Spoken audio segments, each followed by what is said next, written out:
Today, we're joined by my good friend, Jon Macaskill, who I cannot wait to share this conversation with you. In fact, you're going to think this is funny because when Job and I interviewed him, I didn't let Job talk for the first 45 minutes. I was so excited about trying to get every little nugget from Jon's journey into your hands that I think you're going to think it's pretty hilarious that I forgot my manners. Jon is a mindfulness trainer who's a former Navy SEAL commander. So not only does he know about how to do hard things and how to lead people through harm's way and back, but he also is really in touch with how hard it is sometimes to take care of yourself. Putting on your mask before you turn to help others is one of the most essential skills when it comes to leadership. And that's exactly what we went right to when we did this interview with Jon. And so for that, I cannot wait to share this with you. And I'm so glad you're here watching this. This is our case study with Jon Macaskill.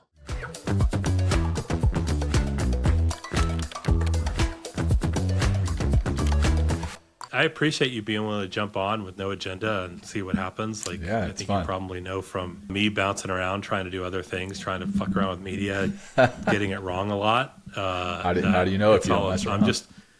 I'm on a search, man. Yeah. And so I thought about you immediately when I was thinking about the podcast thing, because you've been on the search, to figure out media and figure out your brand. And, right.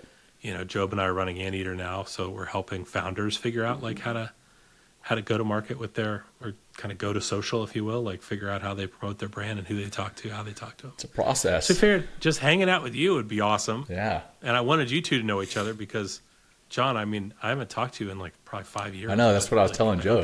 It's been a while. The affinity is there. Well, I appreciate it. And I love watching your career unfold. So thank you. It's figured, why the heck not? I was going to say it's been a process, but it continues to be a process. So yeah, I think if you don't embrace that, the ups and downs, the pivots, then maybe this isn't for you. So, Jon, tell me the orbit of your business today. How do you, when people are like, who are you? What do you do? Yeah. How do you lay that map out?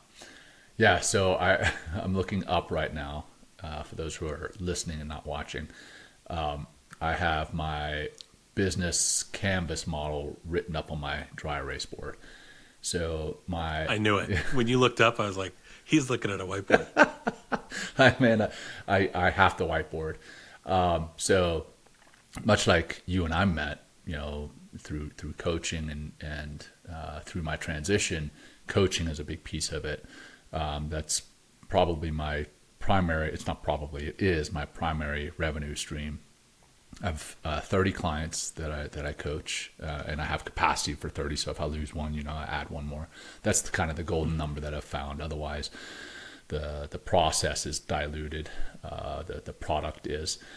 So I do that one-on-one, and I haven't done any group coaching. Though apparently that's the way to really scale, but I'm not there yet. I enjoy the one-on-one, really getting to know individuals.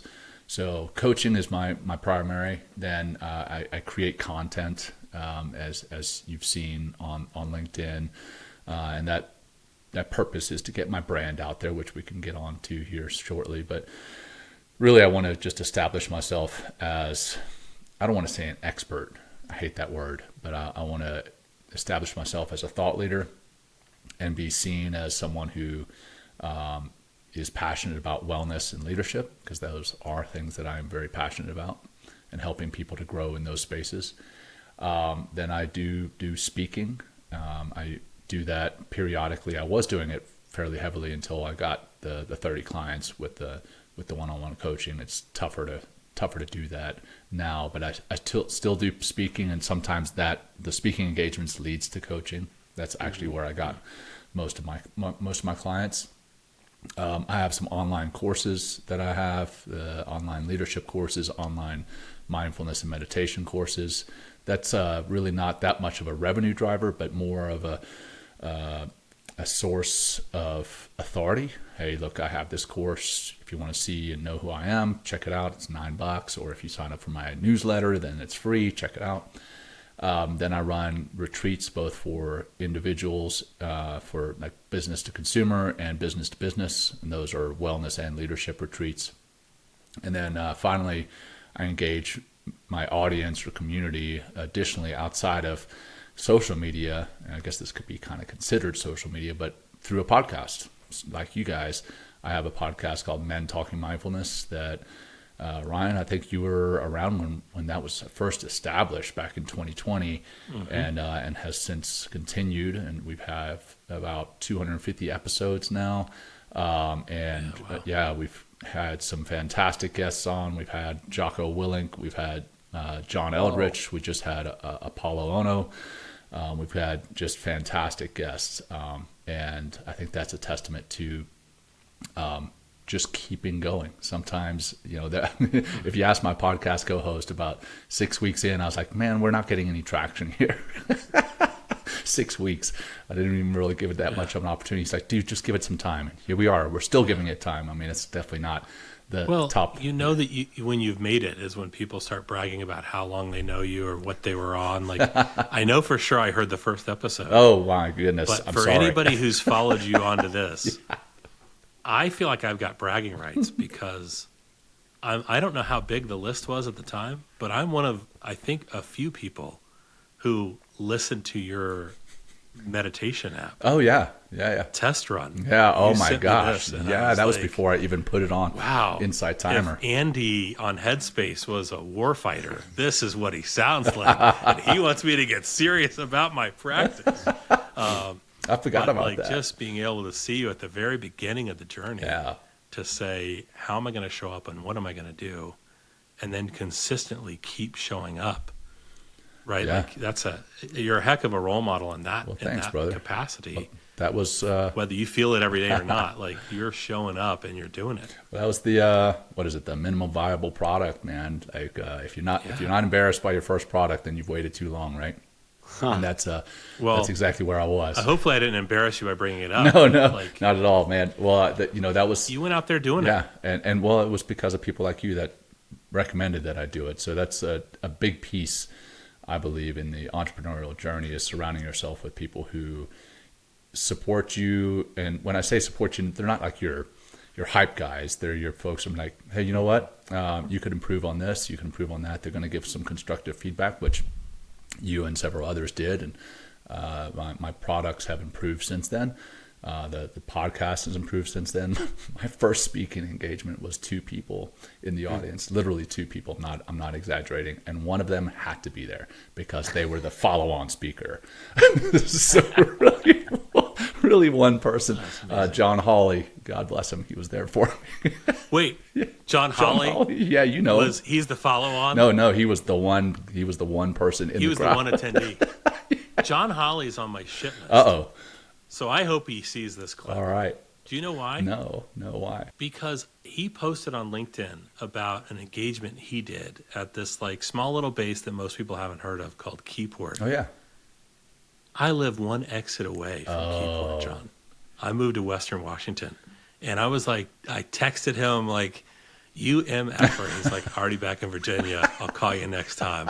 And I'm pissed about it. I'm actually pissed enough that when I drive by Keyport sometimes, I always notice because whatever they're doing over there blocks my signal. Oh, so sure. it like resets my Spotify in the car. Yep. So I've got that nice beat where instead of becoming more mindful, I just remember how angry I am at John for not calling me to hang out. Like, I just want to barbecue with the guy. Great. I love John. Yeah. Can I ask you the question that's been on my mind since I said we should be recording together? I mean, I'm assuming you're going to, whether I say no or yes. No. You say no, I'm going to start with the hard one. But, setting an intention is something we talk about sometimes in mindfulness activities or other experiences. Right. Setting intention is really cool. It's really powerful. Absolutely. You set an intention that involved putting yourself out there, sharing your story, and being involved in media. And you did this at a time when it's still pretty unpopular to talk about being a Navy SEAL. Yeah, and I've gotten beat up for that. So tell us bring us back to the fork in the road. Sure. My big fork in the road, I think, came through two different forks, I guess. One, I sat down with my former boss, Matt Stevens, and he had transitioned out, and he had a hell of a pedigree. And when he retired, he didn't do what he wanted to do. He jumped right at his first bright and shiny object, and decided that wasn't the best idea. And so he sat me down for coffee one time. I was about 2 years out from transition. He's like, John, what are you planning on doing? I was like, I don't know, man. I've got 2 years to figure that out. Me thinking 2 years was a long time. And and he's like, oh man, that 2 years is going to evaporate like that.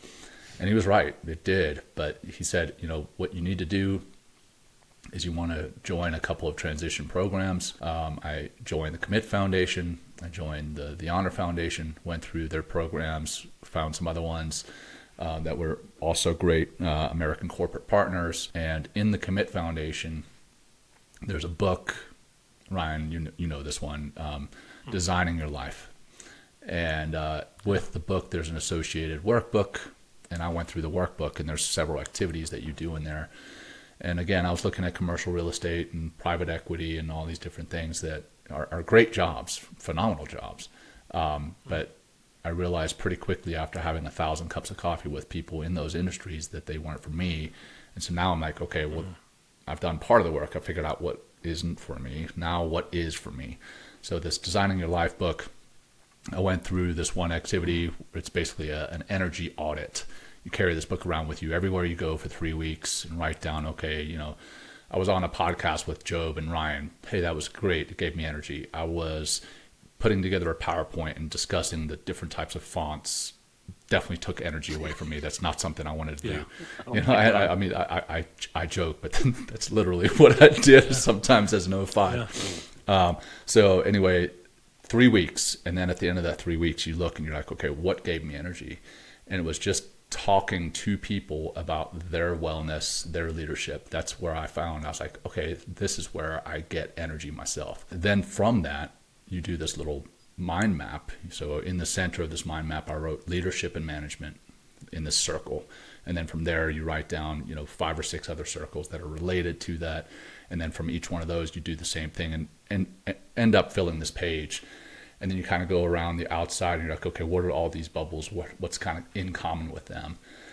And, leading people, serving people, being part of a team, running my own business, having my own time with my family, driving my own schedule. This was all part of what was on the outer circle. And I was like, okay, well, what can I do that has to do with that? Meanwhile, I'm meditating regularly for my own mental wealth, mental wealth as well, but mental health. And then I was like, oh, I can maybe find a way to parlay mindfulness into my career. And that's what I did. So the podcast, while I was doing all that, I was talking regularly with my podcast co-host, Will Schneider, just once a month on the phone, talking about, hey, the pros and cons of meditation, the new insights that we had found through mindfulness, and et cetera. And then the pandemic hit, and Will was a yoga teacher, still is, and he took his classes online onto Instagram Live.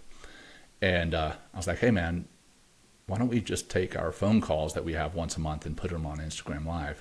So literally, Ryan, if you go back and listen to our first episode of the actual podcast, the audio was terrible. We're just sitting there holding our phones in our hands. We had like 6 people tune in.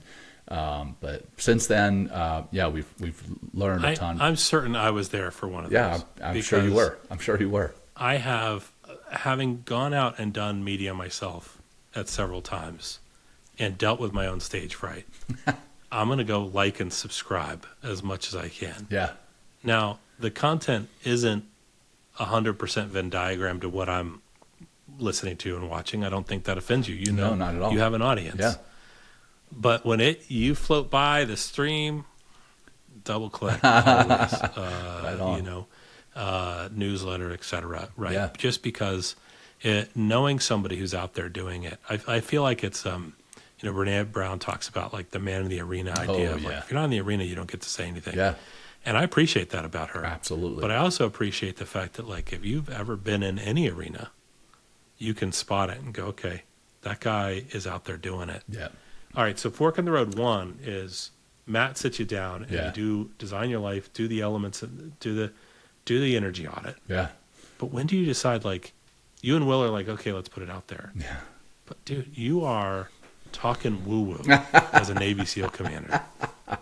Yeah. Well, Tell me about text. Tell me about the nastiest text you ever got?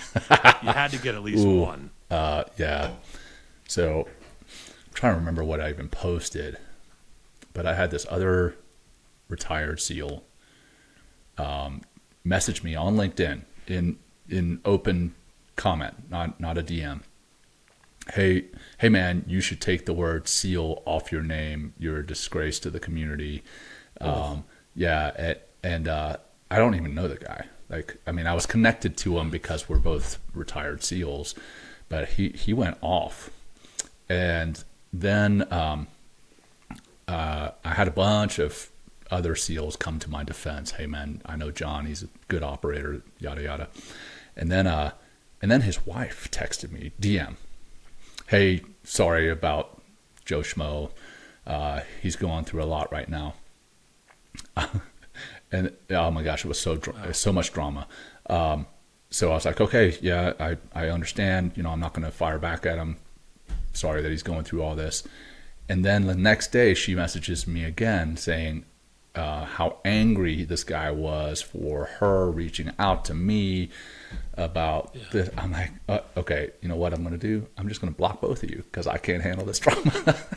So I did that. But yeah, I've had people, you know, threaten to come and visit me and beat my ass. I'm like, why? Because I'm talking about mindfulness and meditation, you know, and they're like, well, you're using your SEAL brand. Well, I'm not out there saying, hey, look, I'm a SEAL, so I know everything. There are guys out there who do that. But I say, look, I'm a SEAL, which is a unique background for someone who is teaching mindfulness and meditation.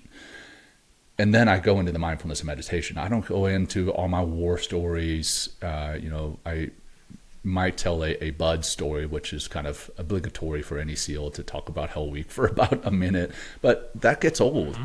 Like if you don't have more to offer once you're talking to somebody about, you know, leadership or wellness than just your time in the SEAL teams, you're not going to go very far. You might get a foot in the door, but once you get in the door and you get to the table, you better have more to offer.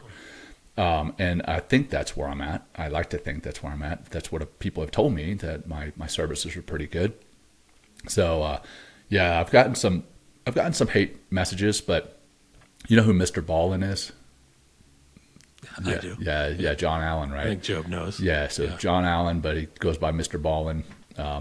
He's got millions of followers on YouTube. He started this nonprofit called Elite Meet back in the day. And Elite Meet, I think it still exists. It's for, you know, elite special operators, jet pilots, submariners who are transitioning to the service or into the corporate space as well. He was highly successful in that, but then he started a podcast called Mr. Ballin, where he just tells stories, kind of spooky stories. He has millions and millions of followers. Amazon bought his podcast for a crazy amount. And he's a former SEAL. And man, he got beat up. He still gets beat up. Anyway, I'm personal friends with John. I messaged him. I'm like, hey man, I got this hate message from this guy. How do you handle it? He's like, I ignore it. I don't respond. And you're going to get them. People are going to hate. He's like, people very rarely hate down. They hate up. And I was like, spot on, man. Hate up. All right. Well, that puts me, that shows me where I am relative to this guy, so I can ignore him. So. Yeah. It's interesting that you have then found your network of people to go take that power away also. Yeah. You have to. We hear a lot on people we interview for this show and as well as clients, you know, who tell us about imposter syndrome and other people who show up to jump on that imposter syndrome. It's Sure. like you give them a platform. If there's something you don't believe about yourself, you're giving a platform for other people to join that too, which I think is really tough. Honestly, it's really tough. Yeah, well, you know, I've always thought I have imposter syndrome, and I've always thought if you don't have imposter syndrome, you're in the wrong spot. Like that means you're surrounding yourself with people who are not as good or better than you. And I always like to surround myself by people who are better than me. And yeah, I've always felt if you're not experiencing imposter syndrome, then you need to level up. go, like push yourself outside your comfort zone. When you're experiencing imposter syndrome, it's going to be uncomfortable, and that's when you know you're with the right people. It's uncomfortable. It should be. So if you're the smartest person in the room, you're in the wrong room. If you're the person with all the answers as the leader, then you're with the wrong team. Name a leader that doesn't feel like they're an imposter. I bet you can't. A true leader. Yeah, that's excellent. I came across Oprah's book where she wrote it's called What Happened to You. Yeah. Are you familiar with this book? I am. I haven't read it, but yeah. Super interesting perspective. Basically, the idea that we need to stop addressing trauma as something that's what's wrong with you, and instead recognize that many of us have experienced trauma. And I have told something to people a lot that I attribute to you, Jon, that we're going to come back to in a second, because I want to find out if I'm misattributing it to you. But right. But I'll tell you about this book. So Oprah talks about how she was touching on this idea of imposter syndrome type of scenario, and she said from world-class pop stars or music stars to former presidents, everybody that she's interviewed has ended the interview with, well, how did I do? And so there, she's talking about Obama and Beyonce, right? Like, which is what a name drop there. Oh, thanks for her little COVID audiobook project that's in my ears now, but that I paid her for, of all that. But anyway, and I think about that a lot. It's like, okay, well, if these folks are also saying, how did I do? And they've had these kind of, top of the world careers, then maybe it's not so wrong that I ask myself if I'm doing a good job. Yeah. We've done an episode on our podcast about imposter syndrome. Tom Hanks has it. Tom Hanks, one of the best actors of all time. And he feels that there's an article where he's like, at some point, people are going to find out I'm a fraud.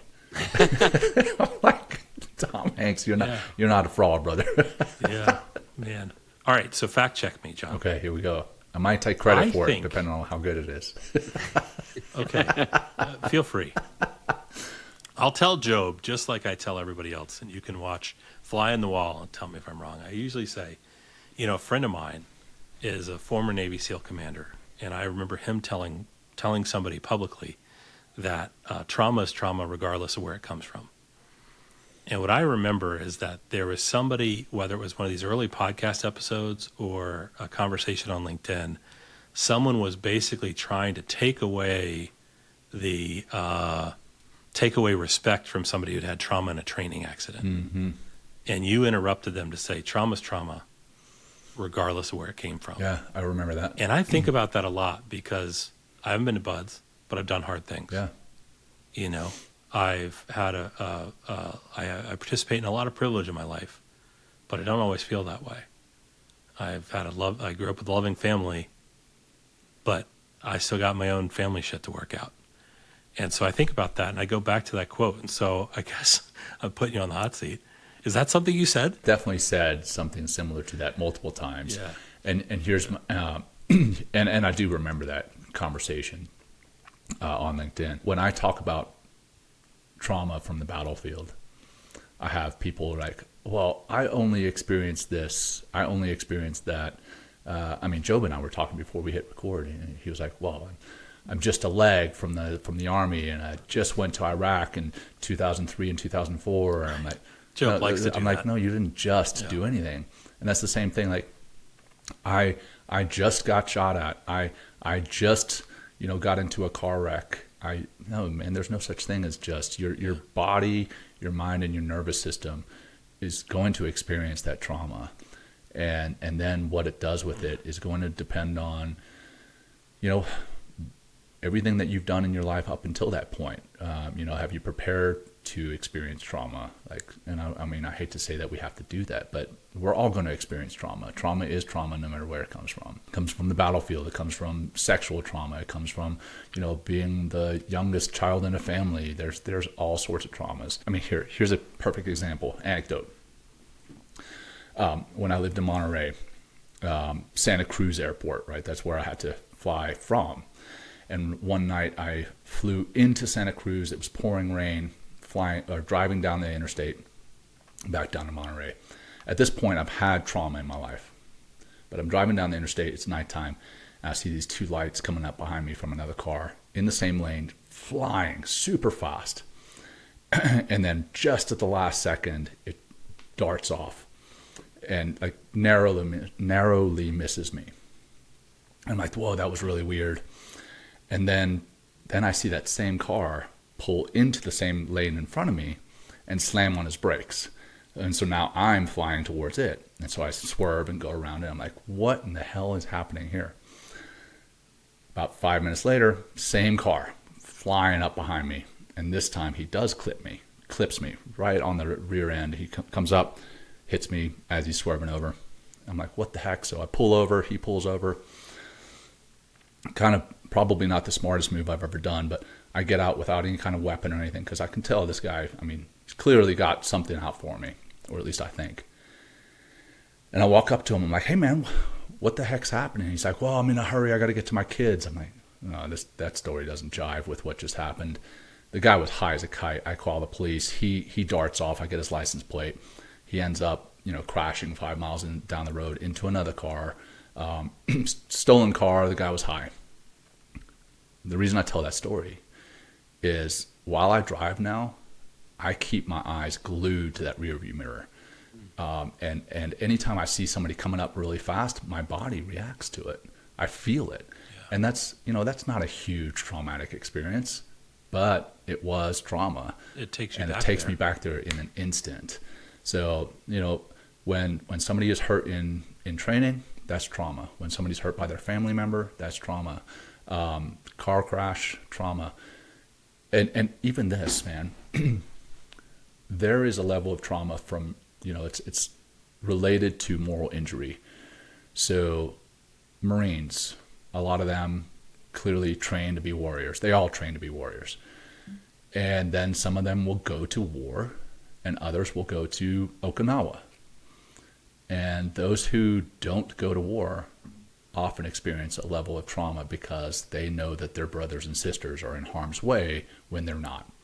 Again, trauma is trauma no matter where it comes from. There's things that we can take from our trauma, lessons that we've learned from our trauma, and then share it with other people. Not to say, hey, my trauma is bigger than yours, not to have that pissing contest, but say, hey, I can relate. I'm a brother, I'm a sister. We can connect on that. And I think using your trauma to connect with others instead of using your trauma to distinguish yourself from others, I think that's the important aspect, is using your trauma to help others become better versions of themselves and to better relate to one another. I think that's a huge difference. Yeah, that's really cool. Well, I got all fired up, jumped on, didn't stop talking 1 minute. Job, you've been wonderful support to me through my little, fan club of Jon.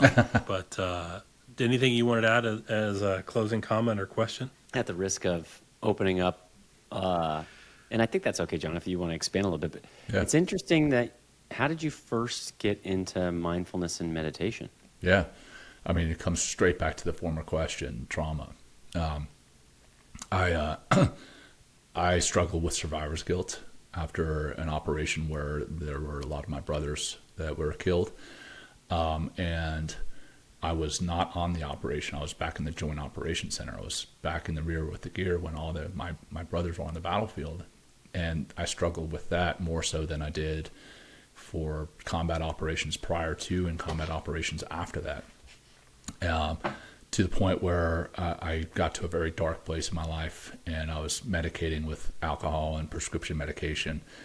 And then I went to go see a counselor because of where I was at.